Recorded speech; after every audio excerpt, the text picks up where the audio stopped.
নমস্কার বন্ধুরা, জ্যোৎস্না রীতি কথায় একটি নতুন পর্বে তোমাদের সকলকে স্বাগত জানাই। বন্ধুরা, এই বছর অর্থাৎ 2026 সালে বুদ্ধ পূর্ণিমা আগামী 1 মে পালিত হবে। জ্যোতিষশাস্ত্র অনুসারে এই বছর বুদ্ধ পূর্ণিমায় গ্রহের অবস্থান অনুযায়ী 4টি রাশির জাতক জাতিকাদের জন্য অত্যন্ত শুভ। আগামী দিনগুলিতে তারা অনেক গুরুত্বপূর্ণ সুফল লাভ করতে পারবে। তাই বন্ধুরা, আজকের পর্বে তোমরা জানতে পারবে কোন কোন রাশির জাতক জাতিকাদের জন্য এই পূর্ণিমা শুভ। তাই স্কিপ না করে পুরো পর্বটি দেখো। ভালো লাগলে অবশ্যই শেয়ার করে দেবে, লাইক করে দেবে এবং পরবর্তী ভিডিও পাওয়ার জন্য পাশের বেল আইকনটি অবশ্যই প্রেস করে রাখবে। তাহলে চলো আজকের পর্বটি শুরু করা যাক।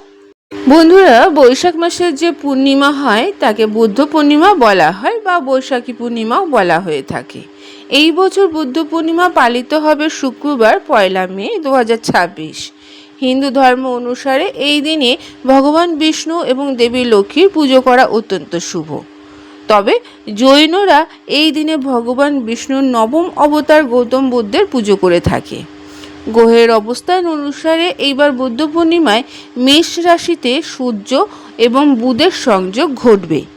মঙ্গল ও শনি থাকবে মীন রাশিতে, বৃহস্পতি থাকবে মিথুন রাশিতে, শুক্র বৃষ রাশিতে থাকবে, রাহু কুম্ভ রাশিতে থাকবে এবং কেতু সিংহ রাশিতে থাকবে। তাই জ্যোতিষশাস্ত্র অনুসারে বুদ্ধ পূর্ণিমায় এই গ্রহের অবস্থান 4টি রাশির জাতক জাতিকাদের জন্য অত্যন্ত শুভ। প্রথম রাশিটি হলো বন্ধুরা মেষ রাশি। এই রাশির জাতক জাতিকাদের জন্য খুব শুভ লক্ষণ দেখা যাচ্ছে, কারণ এই রাশিতে সূর্য বুধ একত্রিত থাকবে এবং বুধাদিত্য রাজ্য গঠন করবে। ফলস্বরূপ চাকরি এবং ব্যবসার উন্নতি হবে, আর্থিক লাভের সম্ভাবনা থাকবে। যদি কোনো দেনা বা ঋণ থাকে তা থেকে মুক্তি পাবে এবং পরিবারের সাথে ভালো সময় কাটানোর সুযোগ থাকবে। দ্বিতীয় রাশিটি হলো বৃষ। এই রাশির জাতক জাতিকারা ধন সমৃদ্ধি সুখের গ্রহ শুক্র বর্তমানে এই লগ্নে অবস্থান করবে। বুদ্ধ পূর্ণিমায় আয় এবং উপার্জনের বৃদ্ধি ইঙ্গিত দিচ্ছে। তোমাদের করা যে কোনো বিনিয়োগ থেকে লাভবান হতে পারো। যারা শেয়ার বাজার বা সম্পত্তি বিনিয়োগ করবে তাদের জন্য এই সময়টা অত্যন্ত শুভ। তবে বিশেষজ্ঞদের সাথে পরামর্শ করে পরে যে কোনো চূড়ান্ত সিদ্ধান্ত তোমরা নিতে পারো। তৃতীয় রাশিটি হলো মিথুন। দেবগুরু বৃহস্পতি মিথুন রাশিতে অবস্থান করে তোমাদের ঢালের মতন রক্ষা করবে। জ্যোতিষশাস্ত্র অনুসারে একে জ্ঞান, ধর্ম, সম্পদ এবং সৌভাগ্যের প্রতীক হিসাবে বিবেচনা করা হয়ে থাকে।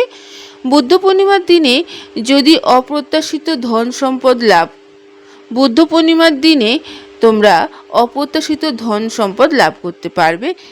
তোমাদের আয়ের উৎস বৃদ্ধি হতে পারে, ভাগ্যও বদলাতে পারে।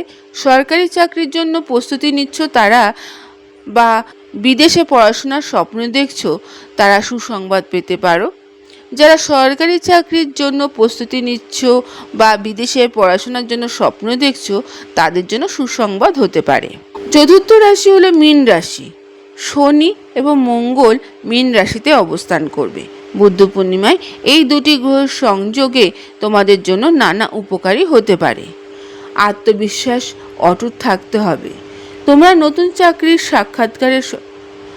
নতুন চাকরি পেতে পারো। এই সময়ে নেওয়া সিদ্ধান্তগুলো ভবিষ্যতে ইতিবাচক ফল দিতে পারে। আয় বৃদ্ধি পেতে পারো।